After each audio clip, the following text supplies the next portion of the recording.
Boa noite, meus amores, tudo bom? Vídeo passado eu falei que a gente ia falar do arcano número 7, o carro, né? Depois eu me dei conta que o arcano número 7 foi um dos primeiros vídeos que eu postei no canal, né? Que foi uma tiragem que eu tava fazendo pra mim, inclusive, e eu tirei o carro. Então, se alguém tiver curiosidade em saber um pouquinho deste arcano e como funciona a questão arquetípica, psicológica, mítica, fundamental neste arcano número 7, só procurar um dos primeiros vídeos do canal, você vai encontrar essa explicação. Então, vamos avançar. A gente vai para o arcano maior número 8, a justiça. Eu trouxe aqui alguns decks para vocês, como eu sempre trago, para mostrar para vocês, inclusive, a existência de certos elementos em todos os decks, em todos os tipos de baralho que a gente vai falar da justiça, tem alguns elementos que se repetem, né? Basicamente, fundamentalmente, essa mulher, que a justiça é sempre representada por uma mulher, por uma deusa, ela tá sempre com um olhar muito sereno, porém muito firme, e ela tá sempre segurando uma espada ou uma adaga numa mão e uma balança na outra. E o que significa essa espada, essa adaga e essa balança? A balança é realmente a questão do equilíbrio, né? Então, o que é o justo? O justo tem a ver com a noção de equilíbrio? Tem a ver com a questão de divisão? Tem a ver com a questão de harmonia? Como que a gente calibra essa justiça, né? Pesando as ações, pesando as escolhas, pesando as consequências, os frutos, os resultados. E na outra mão, a adaga, a espada, que é um sinal de poder, mas também, miticamente e arquetipicamente, a espada é o símbolo da vontade. E a vontade é fundamental para que se faça justiça. Por quê? Porque eu posso simplesmente me esquivar daquilo que eu fiz. Eu posso simplesmente fingir que nada aconteceu. Eu posso simplesmente me vitimizar e colocar a culpa, a responsabilidade por determinada coisa no outro, no que está de fora, no que está externo, em alguma circunstância do mundo, da sociedade, da natureza, enfim. Então, eu preciso da vontade, eu preciso dessa coragem que enaltece a vontade, que enobrece e que dá força para a vontade, para que eu seja justo comigo, com os outros e assuma e conviva com a justiça ao meu entorno. Quando a gente fala de justiça, eu não estou falando de direito, tá, gente? Não é direito, aquele direito de advocacia, que é outra coisa. Eu tô falando de justiça, desse axioma, desse valor maior, desse princípio, essa força, justiça. Quando eu falo de justiça, invariavelmente eu estou falando de uma lei universal, que também é uma lei hermética, que é a lei da causa e efeito. Então, aqui, nessa realidade que a gente vive, a gente sabe que tudo tem uma causa e todas as causas geram algum tipo de efeito.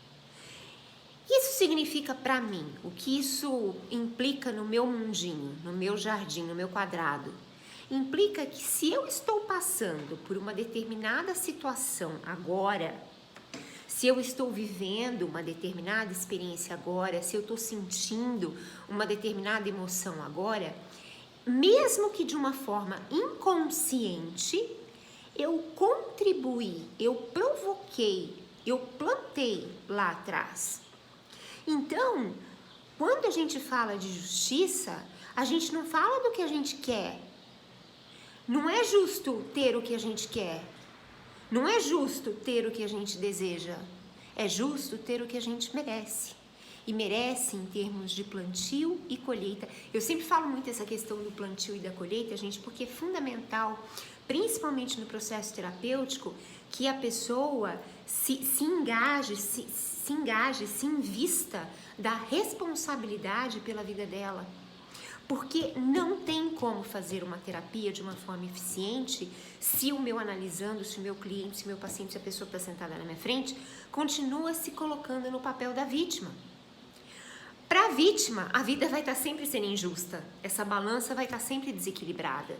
Mas para a pessoa que com o poder da espada, que traz a vontade, que traz a verdade, que assume as consequências do que merece, né, daquilo que plantou, para essa pessoa a balança pode vir sim a se harmonizar.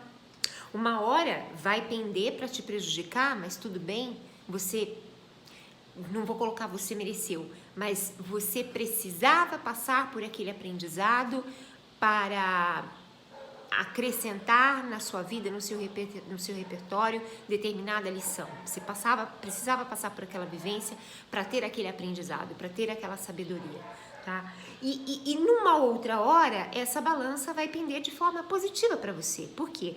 Porque exatamente porque você aprendeu lá atrás, porque você já viveu situações assim e pôde evoluir, pôde melhorar, pôde assumir a responsabilidade, dessa vez você pode conseguir plantar algo melhor e então, consequentemente, colher algo melhor. Então, a justiça dos homens, a justiça que a gente enxerga, a justiça se a gente coloca numa perspectiva muito pequena, muito míope, do meu olhar parcial, ela não acontece. Ela não acontece, ou acontece de vez em quando, ou fica à mercê de forças externas das quais eu não controlo. Agora, na medida que eu me responsabilizo, na medida que eu tomo a autonomia, a direção, né, que eu sento no banco do motorista do carro da minha vida, aí sim a gente pode falar de justiça, justiça acontecendo, para mal e para bem. Então a carta da justiça, o arcano da justiça, o arquétipo da justiça, né? Vamos sempre trazer para a questão arquetípica, porque é que liga o tarô com a terapia mágica. O arquétipo da justiça, ele também é um arquétipo de certa forma kármico, porque pelo menos dentro da filosofia teosófica, que é a filosofia da qual eu pratico e me fundamento e bebo das fontes, nós não temos apenas uma vida aqui, não temos apenas uma passagem, nós voltamos algumas vezes. E quando a gente pensa em justiça, a gente deveria considerar, inclusive, essa grande existência ao longo das diversas vidas. Essa extensa consciência que se mantém ao longo da estrada dessas várias vidas. Porque às vezes o que eu estou, de certa forma, vivenciando, experienciando agora, pode não ser um ato meu, não pode não ter sido uma plantação diretamente feita por mim, mas pode ter sido feita por algum ancestral, pode ter sido feita pelo meu espírito numa vida passada, se eu acredito em reencarnação. Se eu não acredito, a questão familiar, que a gente sabe, a gente estuda, isso é científico, existem inúmeras situações que passam, né, que reverberam nas nossas células e que atravessam as gerações através de uma memória celular, que são as chamadas maldições de família, são esses movimentos psicológicos atávicos, né, que vão se repetindo. Então, quer dizer, não necessariamente foi algo, inclusive, que eu plantei, mas eu estou colhendo. Então, esse arcano, esse arquétipo, me faz sempre refletir de uma forma muito profunda e muito comprometida, né? Realmente comprometida com uma perspectiva ampla. Eu não posso dizer que aquela pessoa merece menos do que eu. Eu não posso, por exemplo, olhar para alguém que está vivendo uma vida, está tendo um conforto, está desfrutando de uma situação que eu gostaria de ter e sentir inveja daquela pessoa, achar que ela não merece aquilo ou que eu mereço tanto quanto ela. Eu não posso fazer isso, porque de verdade eu não sei o que eu andei plantando, ainda que de forma inconsciente, o que os meus antepassados andaram plantando, ainda que eu não saiba, que eu estou colhendo aquilo que eu estou vivendo agora. E eu não sei o que aquela pessoa lá fez para merecer aquilo. Então, o arcano da justiça, o arquétipo da justiça, traz muito essa força também pra gente de não julgamento. Justamente a justiça traz a questão do não julgamento. Não julgamento do quê? Não julgamento do outro. Porque eu não sei da vida do outro, eu não sei dos plantios do outro. Eu posso até ter uma visão parcial, mas eu nunca vou ter a visão completa do que o outro realmente fez, do que ele realmente tem plantado para estar colhendo aquilo naquele momento. E não posso prever que ele continuará colhendo aquilo no futuro.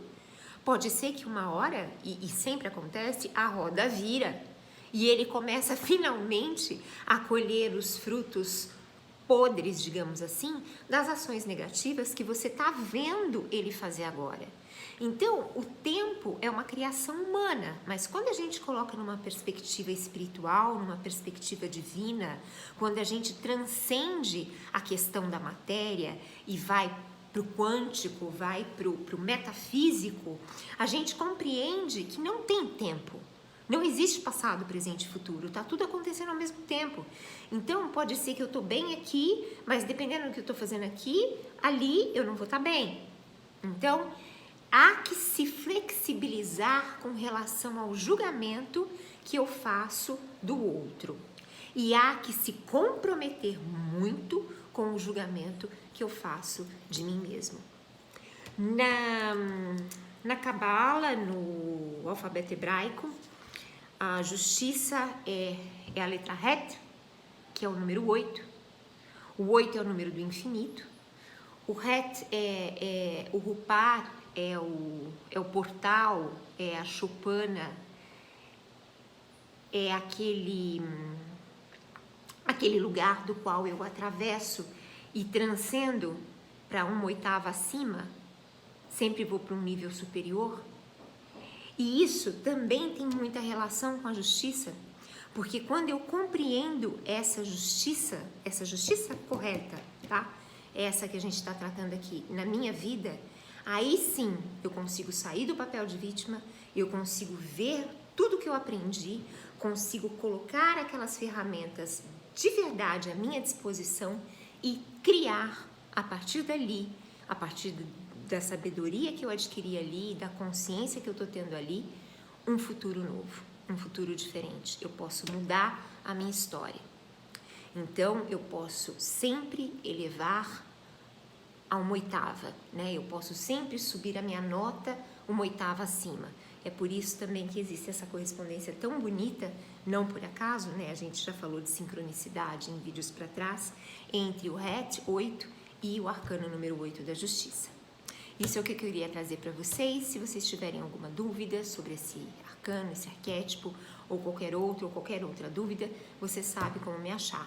O WhatsApp está sempre na descrição do vídeo, ou você pode me procurar, inclusive, pelos comentários, tá bom? Um beijo muito grande, foi muito bom falar com vocês. Até a próxima. Tchau, tchau.